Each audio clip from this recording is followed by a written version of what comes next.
In nowadays, we discuss about football.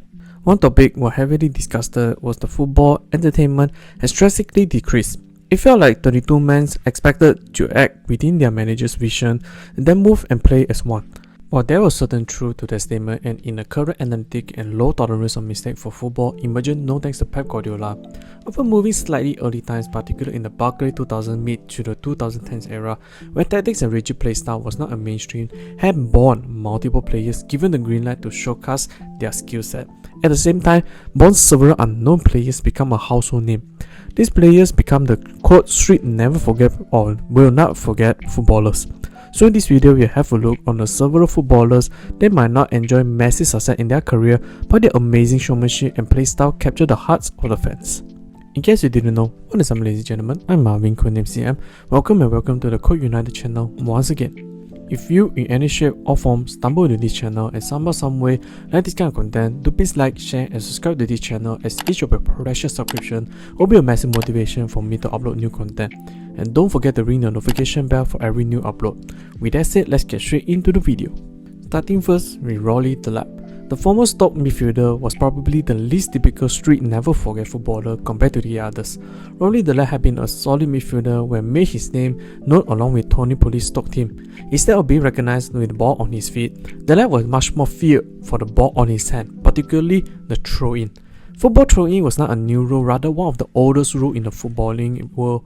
Even though in a normal circumstance, throw-in done by other footballers will be short throw to the teammate for the setup, with the occasion a handful of teams will attempt a long throw into the opponent's penalty box. However, Delap took this to the whole new level. The Irish was a former schoolboy javelin champion, combining with his highly advanced back muscle and technique made him long throw in an absolute dangerous weapon. Furthermore, Tony Pulis, a manager famous or in a certain aspect infamous for his emphasized effectiveness when it comes to set piece, thus Stoke City often placed 6 feet and above strikers, allowed Delap to place the throw-in. Besides that, Delap throw-in was vastly apart from other normal throw-ins, with the ball lifted on the air and did not really reach far, for the left throw-in was usually ranged as far as 30 to 40 feet with most notable extremely flat trajectory. Because Delap under Pulis coaching applied a huge amount of backspin on the ball, helped to counter the gravity so the ball travelled in a more level elevation even though it was released at such a low angle thanks to the Magnus effect. Yes, science! These tactics worked tremendously due to the fact there was no offside in the throw-in happens, in which Stoke City took a full advantage, packing the penalty box with huge amount of players and causing chaos.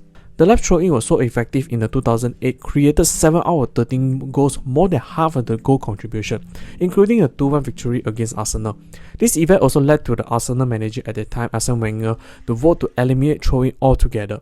Overall, Delap might not be the flashiest footballer street ever witnessed, but easily the most unique, as football can be a counterlink with Delap being known more on his hand than his feet. Next one, Hatem Ben Arfa. Signature sock short sleeve with black glove, where Man Utd and Tony Martial likes to don when he was on the pitch. This gesture was a playing homage to the fellow French footballer Hatem Ben Arfa, who brought this fashion trend on pitch. Ben Arfa made his name in his native French, labelled a prodigy at a young age of 15. Ben Arfa joins the big French club of Lyon, along with the several names like Karim Benzema and Michael Essien, had Lyon won consecutive Ligue 1 champions. Along the way, while playing with some of the upcoming names, Ben Arfa was seen the most talented football, showcase his dazzling dribbling and entertaining flair. Especially in the 07-08 season, Ben Arfa, under the departure of winger Florent Maudin and Sylvain Viator, he was deployed on the left wing, where he showcased his best performance in his young career. Particularly, he had his best performance in the 12-day period playing against PSG and Stuttgart in the Champions League. He scored brace in both matches, whereby both result in favour of Lyon. In the end of the season, he won the National Union of the Professional Footballers Young Player of the Year. Ben Arfa's performance as a rising bright star have been linked with multiple clubs like Man Utd, Everton and Real Madrid, but Ben Arfa signed with the local rival Marseille for €12 million. With Marseille, although not able to replicate the similar massive success with Lyon, he did won the local treble by winning the Ligue 1, Copa de la Liga and Trophée des Champions. In the 2010, when the report surfaced that Newcastle interested on the Frenchman's signature was denied on Newcastle manager Chris Hughton, yet Arfa agent mentioned otherwise, along with other clubs like Hoffenheim, Werder Bremen, Turkish club Galatasaray and Italian club AC Milan. After a loan fee of the deal could not be reached with Newcastle, on the 12th of August, Marseille president Jean-Claude Dacier announced that Ben Arfa would not be moving to Newcastle and even went as far as said that an offer of the club was not existed. Similar to his action by leaving Lyon, Ben Arfa responded to the statement by telling the French sports newspaper that he will not be returning to Marseille training facility and will not play for the team for the remainder of the season.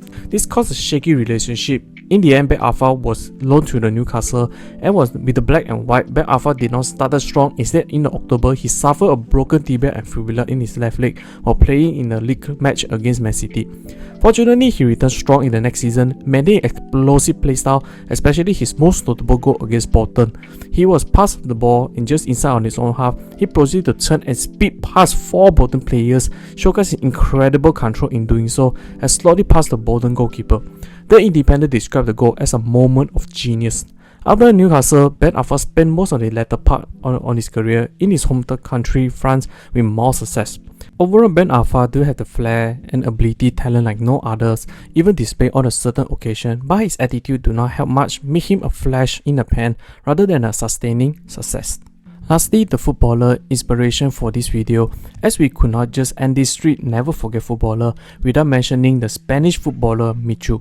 The term Michu walks so that early talent can run, illustrated how good Michu during his groundbreaking 2012 and 13 season, a red-hot form.